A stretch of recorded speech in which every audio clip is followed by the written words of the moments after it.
Last night, Donald Trump launched military attacks against Iran while there were negotiations taking place regarding a peace deal. This is now backfiring in Donald Trump's face. Let me tell you what went down following Donald Trump launching these military strikes, which have severely harmed the ability to enter into a negotiated resolution. The Trump regime claimed it was acting in self-defense when it unilaterally decided to attack missile launch sites and Iranian boats near the Strait of Hormuz. We heard numerous explosions in the coastal cities of Bandar Abbas, Sariq, Jask, and military bases therein. Iran responded right away. We heard from various Iranian leaders. Here's what they had to say. Iran's President Pezeshkian said, quote, "We will not yield to the enemy's excessive demands, and the rights of the Iranian people must be fully respected." MB Ghalibaf, Iran's parliament leader and one of their lead negotiators, said, "No executioner can stand in the faith of Iran's faithful soldiers."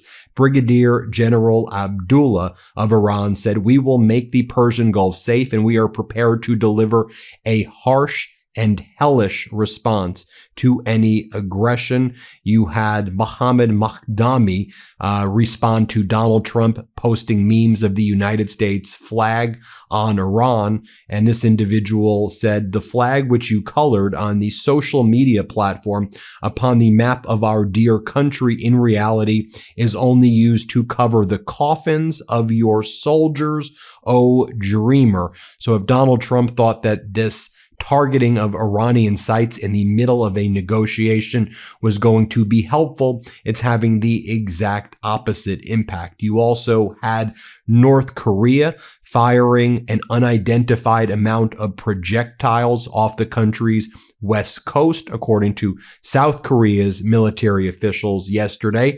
North Korea continues to do this in order to basically mock the weak United States or non-existent United States security umbrella in Asia at this point. You have Russia warning Marco Rubio, "Get all American diplomats out of Kyiv because we're going to blow up the entire city." Russia warns it plans to launch a series of systemic strikes on defense industrial facilities in Kyiv and urge foreign citizens and diplomats get out now.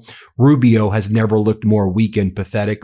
You have Rubio claiming, "But Russia and China told me that they're not okay with Iran controlling the Strait of Hormuz," while you have Russia threatening Rubio, and Rubio again backing down, not even condemning Russia's attack on Kyiv, while all of America's allies, or I should say former allies, were condemning the attacks on Kyiv.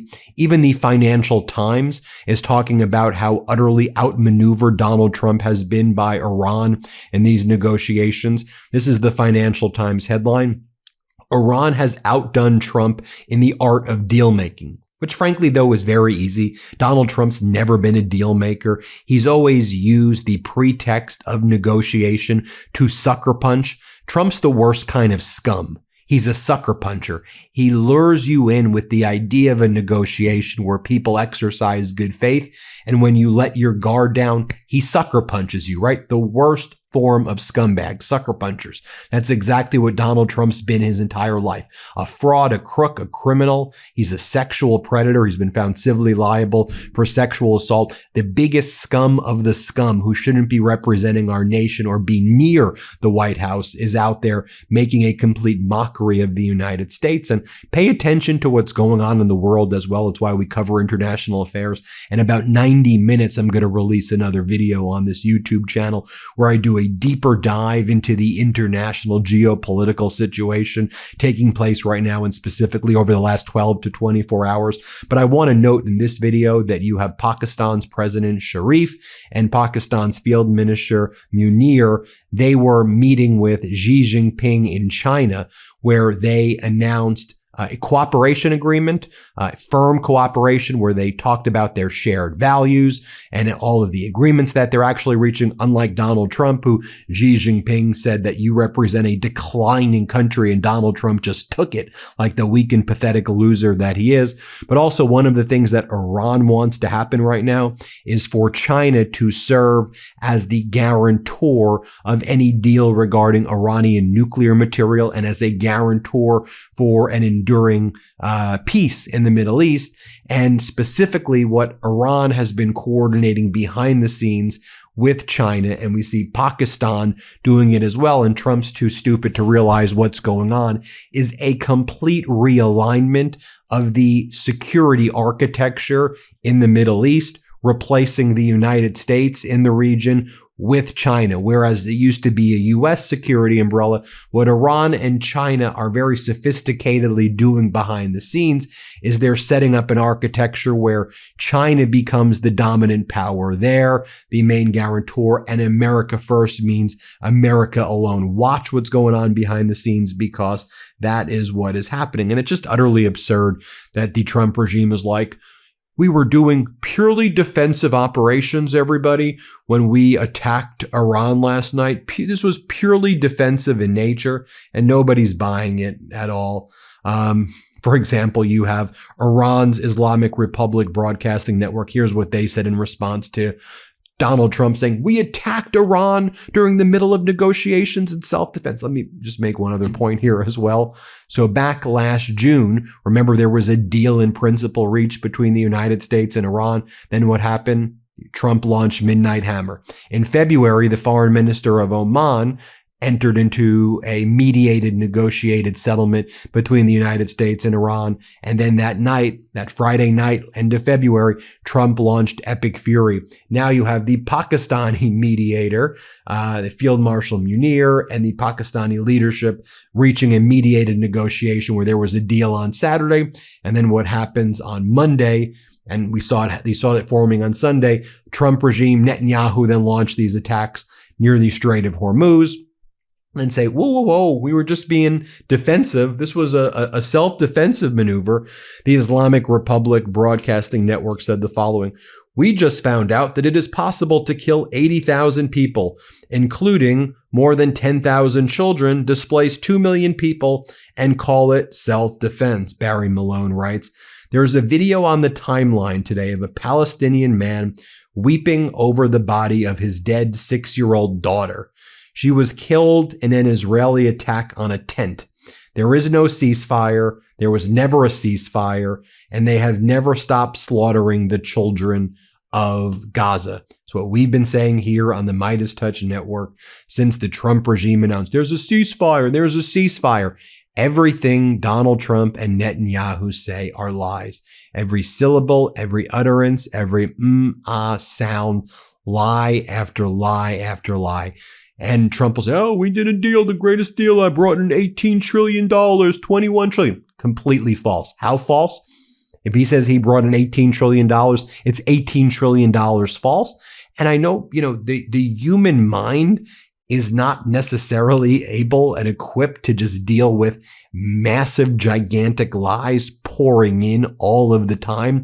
But we have to equip our fellow people of the world, I was going to say American citizens, but people of the world, about these authoritarian tactics, because it is a barrage of lies bolstered by trillion-dollar media apparatus to brainwash the masses and to make war is peace, right? It's why we at the MeidasTouch Network call this out all the time. I mean, look at this map right here. It was just self-defense. We live here. You came 7,000 miles away. You see, the geography was quite aggressive geography you got there.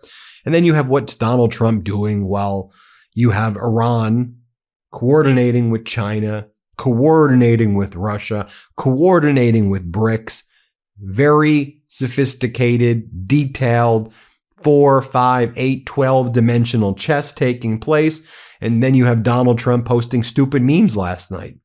More stupid AI cartoon memes of Obama's Iran policy, pallets of cash, Trump's Iran policy, and it's like an AI meme of American warships blowing up Iranian airplanes. And I really don't know what you're talking about, Donald. You lost control over the Strait of Hormuz. Iran controls the Strait of Hormuz. You did not eliminate the Islamic Republic. Everything you said that was going to happen in Epic Fury did not happen. The proposal that you agreed to with Pakistan as the mediator would give Iran billions and billions of dollars.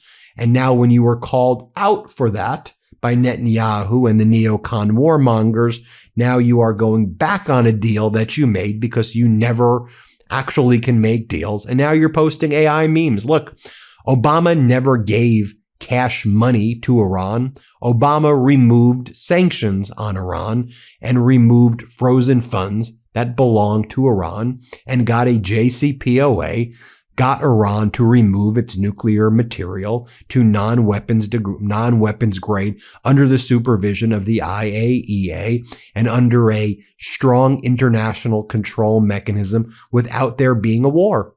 You are now in a quagmire, got America into a war, create all of these wars around the world, cannot stop the war in Ukraine like you promised in 24 hours.